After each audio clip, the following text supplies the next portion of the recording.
Trump نے ابھی تک جتنی بھی نامزدگیاں کی ہیں وہ پاکستان کے حوالے سے کوئی اچھی نہیں ہیں. لوگ تو صرف ایک محدود اپنے سیاسی مفاد کو، سیاسی ویژن کو، سیاسی نیریٹو کو دیکھ رہے ہیں. میں اوورال پاکستان کے حوالے سے دیکھ رہا ہوں. پھر مڈل ایسٹ کی ڈیولپمنٹس اور ہیں، ڈیولپمنٹس جو ہو رہی ہیں، حالات جس طرح سے بگڑ رہے ہیں، شام کا جو معاملہ ہوا ہے اس کے بعد ایران کے لیے مسائل بڑھ گئے ہیں. تو اس کا احساس ہو گیا ہے یا کرایا گیا ہے. تو میرا خیال ہے یہ ایک حوصلہ افزا بات ہے میرے نقطہ نظر سے.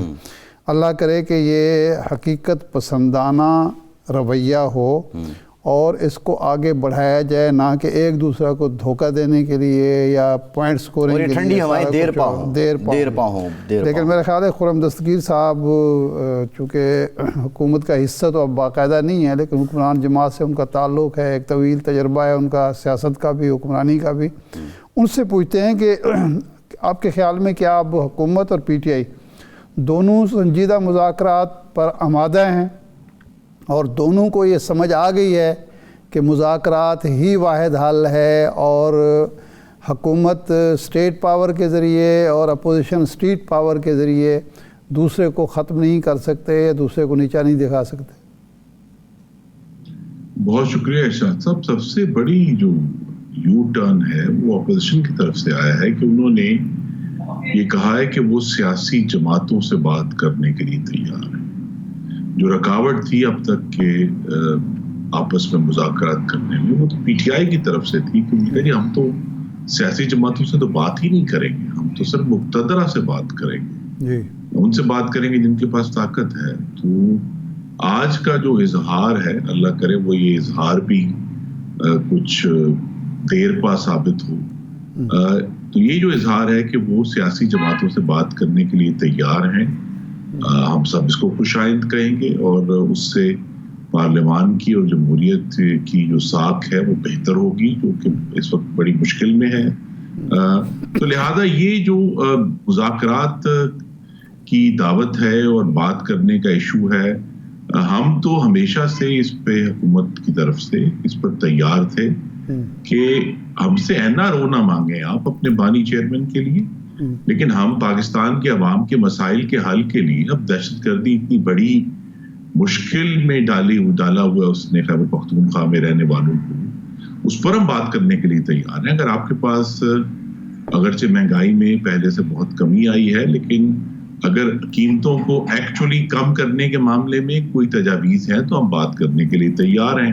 اگر آپ سمجھتے ہیں کہ جی خیبر پختونخوا میں آپ نے کوئی ایسا نسخہ کیمیا دریافت کیا ہے جس کے ذریعے نوجوان مرد و خواتین کو بڑی تعداد میں نیا روزگار مل سکتا ہے تو ہم بات کرنے کے لیے تیار ہیں. لیکن ابھی تک تو پی ٹی آئی کی طرف سے پہلی رکاوٹ میں نے کہا یہ تھی کہ وہ تو کہتے ہیں ہم سیاسی جماعت سے بات نہیں کریں گے. دوسرا ان کی رکاوٹ یہ تھی کہ وہ یہ کہتے تھے کہ ہماری تو سارا جو گفتگو ہے اس کا محوری بانی چیئرمین ان کی جو حراست ہے وہ اب اگر وہ بغیر کسی شرائط کے، چاہے وہی ٹاپک ڈسکس ہو، لیکن اگر بغیر شرائط کے بیس پر بیٹھنے کے لیے تیار ہیں تو یہ بہت اچھی بات ہے اور اس سے پاکستان کی جو آنے والے جو سیاست ہے اس میں کچھ ٹھہراؤ آئے گا. اور مجھے زیادہ خوشی اس بات کی ہے کہ خیبر پختونخوا کے وسائل جو ابھی تک اسلام آباد پر حملہ آور ہونے کے لیے استعمال ہو رہے تھے، شاید اب وہ دوبارہ خیبر پختونخوا میں رہنے والے میرے بھائیوں یہ بتائیے خرم صاحب، آج کے اجلاس سے پہلے تک جو حکومت کی طرف سے پی ٹی آئی کیونکہ پچھلے ایک آدھ ہفتے سے وہ کہہ رہی ہے، مذاکراتی کمیٹی بھی انہوں نے تشکیل دے دی، حکومت کی طرف سے اس معاملے میں سرد مہری تھی یا حکومت یہ شو کر رہی تھی کہ وہ مذاکرات نہیں کریں گے، ایک ہٹ درمی تھی. اس کے پیچھے کیا اعتماد ہے کہ حکومت کس بات پہ کانفیڈنٹ ہے کہ ایک جماعت جو لیڈنگ اپوزیشن ہے اس کے پاس اسٹریٹ پاور بھی ہے، وہ احتجاج بھی کر سکتی ہے، مذاکرات بھی کر سکتی ہے، حکومت کو ڈسٹرب بھی کر سکتی ہے اور حکومت اس پہ بات نہیں کرنا چاہ رہی؟ کانفیڈنس بیہائنڈ کیا تھا؟ جی کانفیڈنس ابھی تک اگر قائم نہیں ہوا تھا، آپ کو معلوم ہے کہ پچھلے 48 گھنٹے تک تو خیبر پختونخوا کے وزیر اعلیٰ جو ہیں وہ بڑی بندوقوں کے ساتھ اسلام آباد آنے کی دھمکی دے رہے تھے. تو پی ٹی آئی کے اندر سے ان کے اوپر ضرور کوئی وہاں آپس میں ان کی مشاورت ہوئی ہے کہ وہ جو مستقل بمباری پشاور سے اسلام آباد پر ہو رہی ہے، لفظی بمباری، اس کو روکا جائے اور آ کے قومی اسمبلی میں، جو کہ درست طریقہ ہے، پارلیمان میں کوئی امن کی بات کی جائے تاکہ ہم اس چیز پر فوکس کر سکیں جس کے لیے پاکستان کی عوام نے ووٹ دیا ہے، اور وہ ہے کہ پاکستان میں رہنے والوں کی زندگیاں بہتر کرنا، اس پر فوکس کرنا۔ اچھا یہ فرمائیں کہ اس پہ اب آتے ہیں، آپ نے ایک انٹرویو میں تسلیم کیا کہ حکمران اتحاد بیانیے سے محروم ہے، اور اسے بیانیے کی جنگ اگر جیتنی ہے تو اسے حکومت سے الگ ہونا پڑے گا۔ تو کیا ایک تو سوال یہ ہے کہ کیا مسلم لیگ یہ قربانی دے سکتی ہے اقتدار کی؟ دوسرا یہ ہے کہ اس بات کی کیا گارنٹی ہے کہ اگر وہ اقتدار سے الگ ہو جائے تو عوام اس کو قبول کر لیں گے، اس قربانی کو، اور وہ بیانیے کی جنگ جیت جائے گی؟ ارشاد صاحب گارنٹی کوئی نہیں ہے۔ اس وقت تو ہے ایک جو عوامی ذہن ہے جی اس کو پڑھنا مشکل ہو رہا ہے ہم سب کے لیے، کیونکہ اگرچہ آج بھی اشیاء خورد و نوشی قیمتیں بہت زیادہ ہیں، اس میں کوئی شک نہیں ہے، اور عوام کے لیے تکلیفیں ہیں، لیکن جس یعنی کہنا چاہیے کہ قاتلانہ انداز سے وہ 1 سال پہلے بڑھ رہی تھی، اس کے مقابلے میں تو قیمتیں تھم گئی ہیں، رک گئے، اور پاکستان کے تمام معاشی اشاریے جو ہیں وہ مثبت ہو گئے ہیں۔ اور یہ جو سوچ ہے کہ عوام کی زندگیوں میں بہتری کیسے لائی جاتی ہے، اسکولوں کے ذریعے، اسپتالوں کے ذریعے، سڑکوں کے ذریعے، پلوں کے ذریعے، انفراسٹرکچر کے ذریعے، امن و امان کے ذریعے، لیکن یوں محسوس ہوتا ہے کہ یہ جو جتھا جس طرح بھی 26 نومبر کو حملہ آور تھا، وہ تو کسی بھی مثبت یا تعمیری مقصد کے لیے حملہ آور نہیں ہو رہے تھے نا، وہ سڑکوں کے لیے نہیں آ رہے تھے، وہ اسکولوں کے لیے نہیں آ رہے تھے، وہ اسپتالوں کے لیے نہیں آ رہے تھے، وہ صرف ایک بڑے تخریبی ذہن سے۔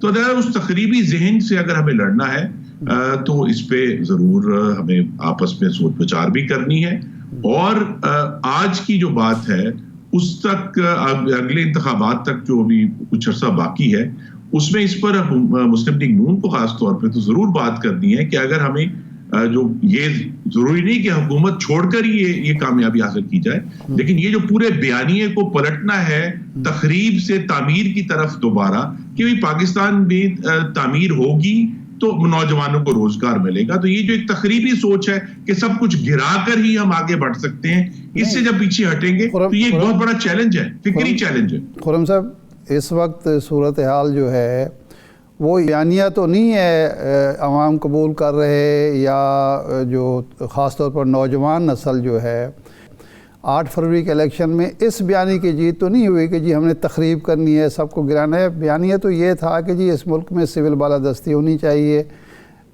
سیاسی معاملات میں مداخلت نہیں ہونی چاہیے، مینڈیٹ کی عزت ہونی چاہیے، جس طرح کہ آپ کا ایک نیریٹو تھا ووٹ کی عزت ہونی چاہیے، اور ساتھ ہی ساتھ ہے کہ نیشنل بلڈنگ ہونی چاہیے۔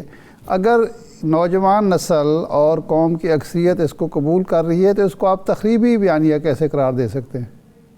نہیں، کیونکہ دیکھیے نا، بات یہ ہے کہ ابھی اس پر جو وہیکل یا جو انہوں نے گاڑی اپنے جن خیالات کا آپ نے اظہار کیا ہے، اگر اس کا وہیکل پاکستان تحریک انصاف ہے تو وہ تو ایک تخریبی وہیکل ہے نا، کیونکہ ان کا عمل جو ہے الیکشن کے بعد سے وہ مستقل طور پر آگ لگانے کا عمل ہے، حملہ آور ہونے کا عمل ہے، تخریب کرنے کا عمل ہے، اور پاکستان کی شہریوں کی زندگیوں کے جو روزگار ہیں، ان کے کاروبار ہیں، اس میں خلل ڈالنے کا عمل ہے۔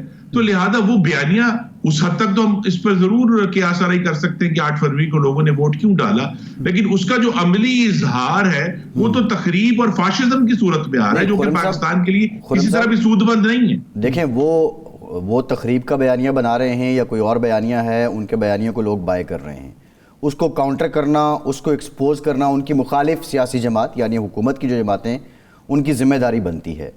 یہاں عالم یہ ہے کہ حکومت ہونے کے باوجود میاں نواز شریف صاحب بالکل پراسرار خاموشی اپنائے ہوئے ہیں۔ آپ نہیں سمجھتے کہ آپ کی جو پارٹی قیادت ہے، بالخصوص جو سپریم لیڈرشپ ہے آپ کی، میاں نواز شریف صاحب ہیں، مریم نواز صاحبہ ہیں، حمزہ شہباز صاحب ہیں، جب تک یہ نہیں بولیں گے اس وقت تک آپ بیانیہ نہیں بنا سکیں گے؟ جی یہ بڑا ضروری ہے، لیکن اس پہ ہمیں پہلے ہم بیٹھ کر مشاورت کرنی آپس میں، اور صرف یہ نہیں کہ سینئر لیڈرشپ نہیں، اس پہ ایک پاکستان کے عوام کی جو تکالیف ہیں، ان کے ذہن میں جو اپنے ملک کا خاکہ ہے، اس کو ان کے پاس جا کر سننا ہوگا۔ یہ میری ذاتی سوچ ہے.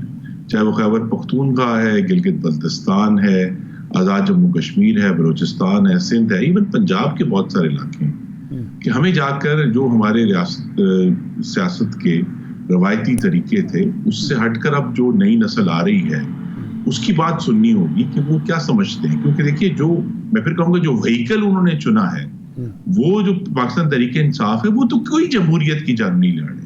آپ کے خیال میں جو ہم نے 8 فروری کے بعد سے ان کا عمل دیکھا ہے, یا اس سے پہلے 9 مئی 2023 کا جو عمل تھا, کیا وہ جمہوریت کے لیے تھا, کیا وہ سویلین بالادستی کے لیے تھا؟ میں شاہد صاحب سے بڑے نہیں ہے, ان کا جو عمل ہے وہ سویلین بالادستی کے لیے کبھی بھی نہیں رہا. آگے چلتے ہیں. اصل میں اس وقت جو حکمران اتحاد ہے یا آپ کی حکومت خاص مسلم لیگ نون کے حوالے سے, آپ کے اپنے اتحادی ایم کیو ایم کو شکایات ہیں کہ آپ وعدے پورے نہیں کرتے, پیپلز پارٹی کو شکایات ہے آپ تحریری معاہدے کی پاسداری نہیں کرتے. مولانا فضل الرحمان صاحب کہتے ہیں کہ ایک بل آپ خود لاتے ہیں, ہم اس کو ووٹ کرتے ہیں, اب آپ کو گزر نوٹیفیکیشن کرنے میں مشکلات پیش آ رہی ہیں, وعدہ خلافی آپ کر رہے ہیں. تو اب جب آپ نے اتحادیوں کو قائل نہیں کر پا رہے تو وہ نوجوان نسل یا وہ لوگ جو پہلے ہی آپ کے خلاف ہیں ان کو کیسے قائل کریں گے؟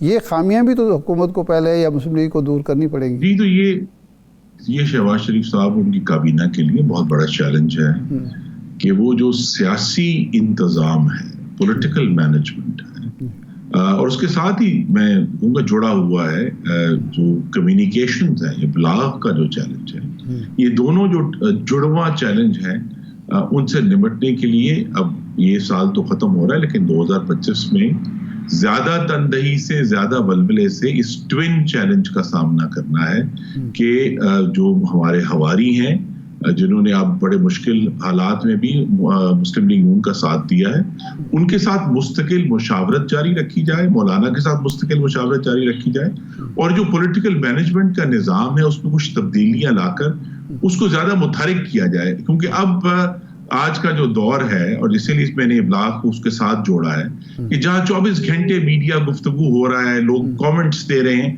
اس میں اب وہ لگژری نہیں رہی کہ آپ کسی بھی چیز میں تاخیر کر سکیں. آپ کو مستقل جو ہے حکومت کو اس پر عمل کرنا. میری یہ توقع ہے کہ شہباز شریف صاحب اس سے اچھی طرح آگاہ ہیں اور آنے والے دنوں میں بہتر ٹیم کے ذریعے ان ایشوز کو حل کریں.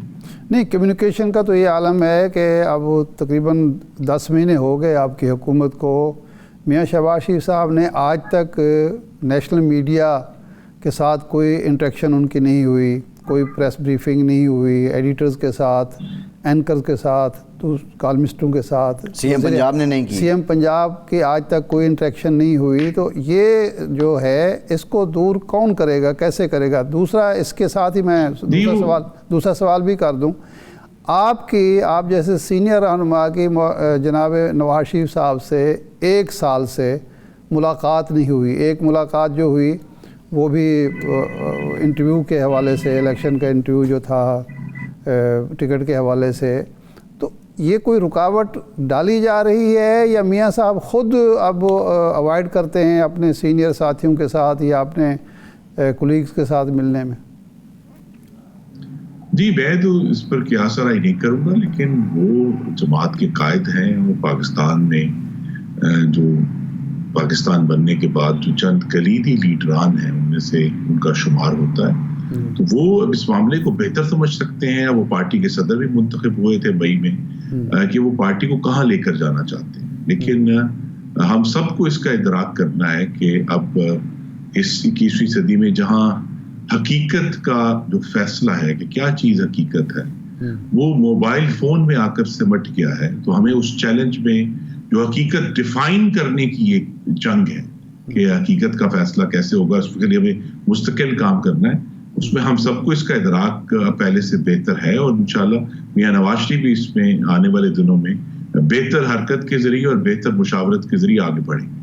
اچھا نہیں, اب جب آپ نے ملنے کی کوشش کی, کوئی جواب تو ملا ہوگا ان کی مصروفیت کا, ان کی؟ جی نہیں, ان سے جب وقتاً فوقتاً گاہے بگاہے مختلف تقریبات میں ملاقات ہوتی, انہوں نے کہا ہے کہ جی وہ وقت دیں گے, لیکن بہرحال ان کی مصروفیات ہیں جس پہ بنا پہ وہ ملاقات, جو یہ سارے سیریس ایشوز ہیں